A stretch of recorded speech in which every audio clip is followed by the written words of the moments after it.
Dieu est capable de faire tout ce qu'il dit, il fera. Il accomplira toutes ses promesses envers toi. Garde ta foi en Dieu, il ne t'abandonnera pas, il fera. Oh, oh, oh, oh, il fera. Oh, oh, oh, oh, il fera.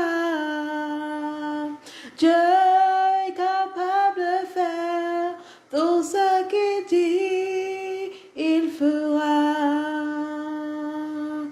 Il accomplira toutes ses promesses envers toi. Garde ta foi en Dieu, il ne t'abandonnera pas, il fera. Oui, Père éternel, Dieu, Dieu de grâce, Dieu d'amour. Oui, Seigneur, tu es capable de faire toutes choses, Seigneur. Tu es capable, Seigneur, de faire tout ce que, Seigneur, tu nous promets. Père éternel, Dieu, oui, tu es capable, tu es le Dieu capable, Seigneur, tu le feras, Père. Oui, parce que tu n'es pas un homme pour mentir, Seigneur. Tu n'es pas un homme pour mentir, ni le fils de l'homme pour te repentir, Seigneur. Ce que tu as dit, tu le feras. Oui, Seigneur, tu l'as dit dans ta parole, Seigneur. Que tes bontés ne s'épuisent point, Seigneur, elles se renouvellent chaque matin. Oui, Seigneur, j'ai la ferme assurance, Seigneur, que oui, tu renouvelleras, Seigneur, tes bontés, tes bénédictions dans la vie de mon frère, dans la vie de ma sœur, Seigneur Jésus-Christ. Seigneur, je bénis ton saint nom, je te rends grâce pour nos vies. Merci, Père éternel, pour cette semaine d'enseignement. Père, je veux te rendre grâce aussi pour ce deuxième jour de jeûne que tu nous as permis, Seigneur, d'effectuer dans ta présence. Père, je veux te confier ce troisième jour de jeûne, Père. Je prie afin que, Seigneur, tu achèves ce que tu as commencé.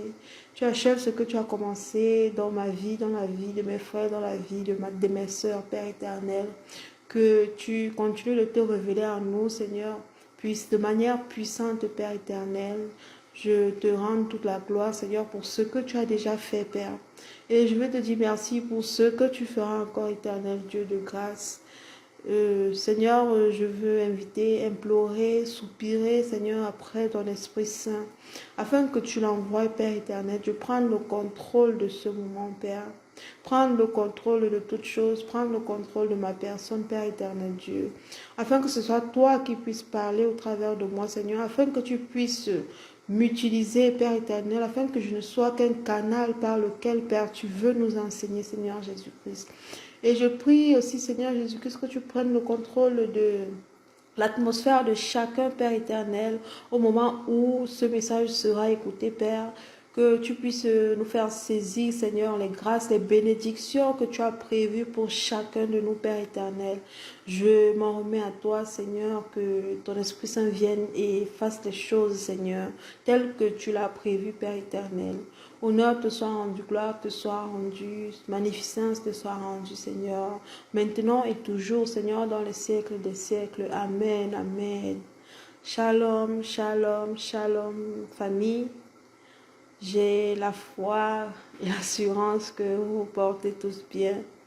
Je bénis le nom du Seigneur une fois de plus pour vos différentes vies. Et je dis merci au Seigneur pour cette nouvelle journée d'enseignement. Le sous-thème que nous allons aborder aujourd'hui est les bénédictions rattachées à la fidélité des enfants de Dieu. Les bénédictions rattachées à la fidélité des enfants de Dieu. Notre texte d'appui du jour est tiré du psaume 101, du verset 6 au verset 7.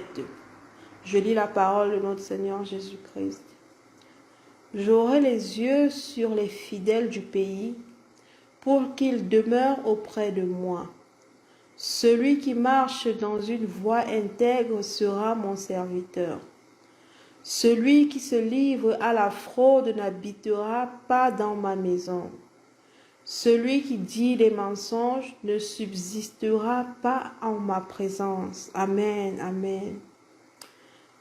Avant de commencer, j'aimerais que nous lisions d'abord dans le livre de Jean, Jean le chapitre 8, de verset 29, qui nous dit « Celui qui m'a envoyé est avec moi. Il ne m'a pas laissé seul parce que je fais toujours ce qui lui est agréable. » Amen. À travers ce passage, j'aimerais déjà attirer notre attention sur le fait que celui qui nous a envoyés est toujours là, il est toujours avec nous. Chaque jour de nos vies, il est toujours là.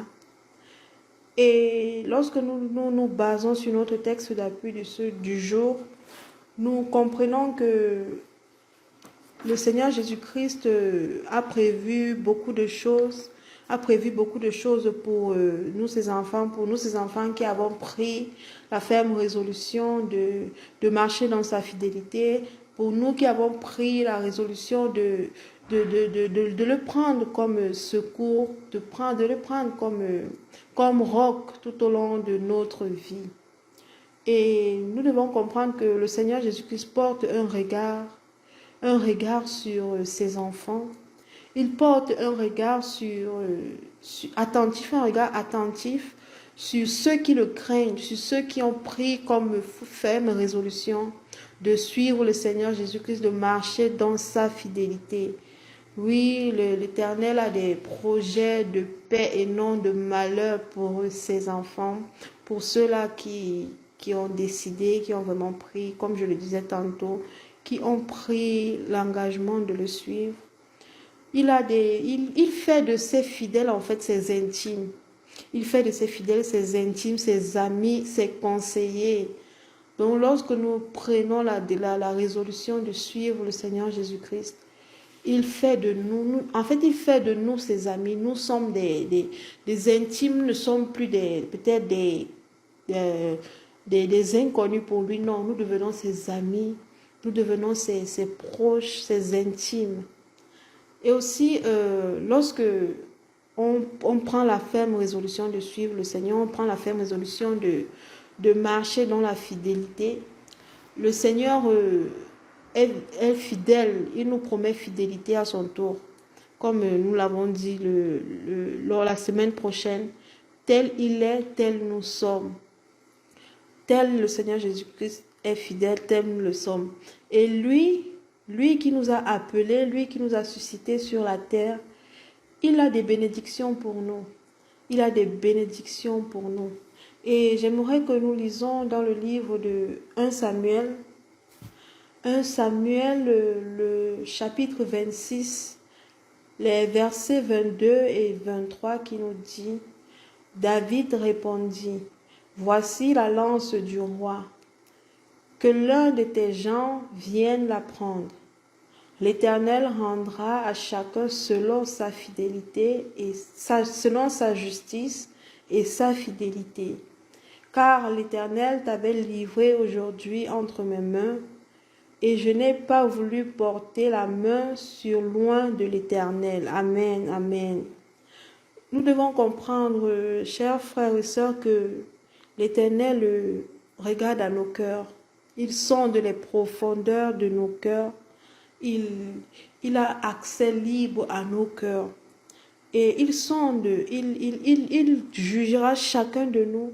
Il rendra justice à chacun de nous selon les profondeurs de nos cœurs, selon les vérités qui sont dans nos cœurs, selon les motifs. Il sonde en fait. Il parcourt nos cœurs, si je peux dire ainsi. Donc, il connaît les profondeurs, il connaît tout ce qui est dans nos cœurs. Et c'est à travers cela, en fait, c'est à travers cela qu'il agit, c'est à travers cela qu'il agit selon selon ce qui est dans nos cœurs, selon ce qu'il discerne dans nos cœurs. C'est selon cela que l'Éternel Dieu agit. Donc, nous devons veiller à ce que nos cœurs soient purs. Nous devons veiller à ce que dans nos cœurs, on retrouve le bon fruit, en fait. Nos cœurs ne doivent pas être remplis de mauvaises choses, de haine, de jalousie, en fait, de tout ce qui est mauvais. Nos cœurs ne doivent pas être pleins de cela. Au contraire, nous devons cultiver les fruits de l'esprit, l'amour, l'entente, la charité. En fait, tout ce qui est bien, tout ce qui plaît au Seigneur. Nous devons veiller à ce que cela reste vraiment dans nos cœurs. Comme ça, lorsque le Seigneur regarde à nos cœurs, que cela lui puisse être agréable. Que ce qui se trouve dans nos cœurs lui sont agréables. Et aussi, lorsqu'on parle des bénédictions que le Seigneur a prévues pour ses fidèles, nous pouvons aussi lire dans la parabole des talents. La parabole des talents. Et nous voyons dans la parabole des talents que l'Éternel a récompensé les serviteurs qui ont pu multiplier les talents qu'il leur avait donnés. Les serviteurs qui ont multiplié ces talents-là, le Seigneur leur a encore béni. Le Seigneur a encore ajouté en fait sur ce qu'ils avaient. Et nous devons comprendre que lorsque le Seigneur Jésus nous donne quelque chose, lorsqu'il nous donne quelque chose, il s'attend à ce que nous mettons cela à son service. Il s'attend à ce que nous multiplions cette chose-là. Il s'attend vraiment à cela. Et lorsque nous allons multiplier, il va encore ajouter.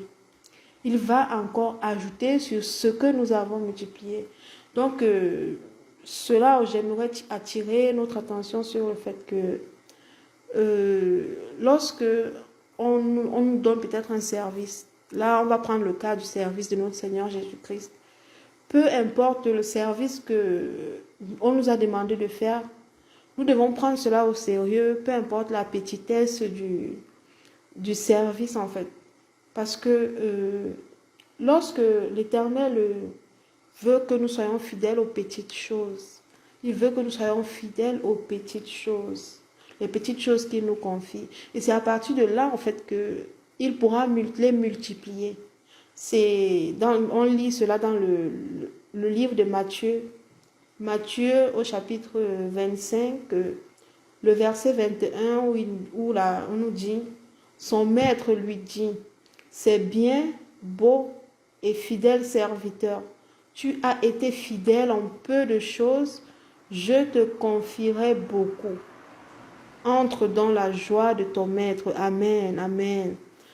Donc, frères et sœurs, nous devons comprendre ici que lorsque le Seigneur nous donne quelque chose, lorsque nous sommes appelés à œuvrer pour la gloire de notre Seigneur Jésus-Christ, peu importe la petitesse de l'œuvre, peu importe la petitesse de l'action que nous pouvons mener, nous devons vraiment le faire de manière fidèle, nous devons le faire avec bon cœur et avec tout notre cœur. Car celui qui est fidèle dans ses services, il y a une très grande bénédiction. Il y a une très grande bénédiction pour ceux-là qui prennent la ferme décision de s'attacher, de se donner à fond, de se donner entièrement dans le service, dans l'accomplissement de l'œuvre du Seigneur Jésus-Christ. Donc, j'aimerais vraiment que nous ayons cela à cœur, et que cela soit une motivation pour nous. Que cela soit une motivation pour tout un chacun dans la vie de chaque jour. Et aussi, j'aimerais soulever un autre point sur le fait que l'Éternel Jésus, comme il a prévu des bénédictions, nous avons déjà vu plus tôt que nous devons jurer fidélité, nous devons vivre dans la fidélité chaque jour. Et je veux que nous lisons dans le livre de 2 Chroniques, chapitre 15, du verset 14 au verset 15, qui nous dit « Ils jurèrent fidélité à l'Éternel, à haute voix, avec des cris de joie, et au son des trompettes et des cors. Tout Juda se réjouit de ce serment, car il avait juré de tout leur cœur. Il avait cherché l'Éternel de plein gré, et il l'avait trouvé. Et l'Éternel leur donna du repos de tous côtés. Amen, amen, amen.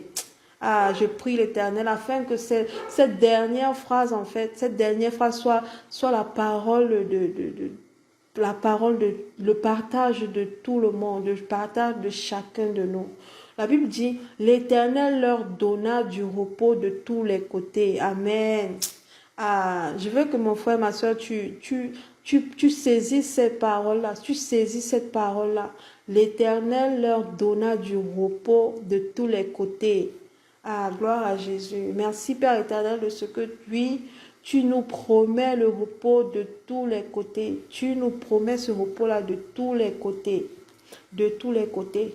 Et aussi, frères et sœurs, j'aimerais nous interpeller sur un point très important. J'aimerais que nous lisons le livre de Deutéronome, le chapitre 7, verset 9 qui dit « Sache donc que l'Éternel, ton Dieu, qui est Dieu, ce Dieu fidèle garde son alliance et sa bonté jusqu'à la 1000e génération envers ceux qui l'aiment et qui respectent ses commandements. » Amen, amen, amen. J'aimerais que nous sachions que lorsque nous servons l'Éternel Jésus, lorsque nous marchons dans sa fidélité, frères et sœurs, ce n'est pas seulement pour nous. Ce n'est pas seulement pour nous. La Bible dit que il étend sa bonté, il étend son alliance jusqu'à la 1000e génération. Jusqu'à la 1000e génération. Ça veut dire que le service que tu mènes aujourd'hui, ce n'est pas seulement, les bénédictions ne s'arrêteront pas seulement sur ta personne, mais tes enfants, les enfants de tes enfants, tes arrière-petits-enfants bénéficieront de ces bénédictions-là, oui. Le Seigneur Jésus-Christ est fidèle et il déclenche en fait ses faveurs divines sur nos familles. Nos familles en bénéficieront, nos proches, nos arrière petits-enfants. Donc j'aimerais vraiment nous inviter à prendre cela au sérieux, à prendre cela vraiment au sérieux parce que oui, c'est pour nos familles, en fait, c'est pour tous nos proches, pour tous ceux qui sont près de nous, qui en bénéficieront. Et je prie l'Éternel Jésus-Christ afin qu'il réveille cette conscience-là en nous, qu'il réveille cette conscience-là en nous, afin que nous puissions désormais prendre cela vraiment au sérieux, vraiment au sérieux. Et je dis merci au Seigneur parce qu'il le fera car il a promis. Il a promis dans sa parole, donc il le fera. Amen, amen, amen. Nous arrivons au terme de notre enseignement de ce jour. Je bénis le Seigneur Jésus-Christ de ce qu'il nous a enseigné. Il nous a enseigné puissamment. Et je prie afin que cet enseignement-là porte du bon fruit dans nos vies, dans nos différentes vies et dans la vie de nos proches. Nous nous retrouvons demain pour notre sous-thème qui sera quelques modèles bibliques de fidélité à imiter.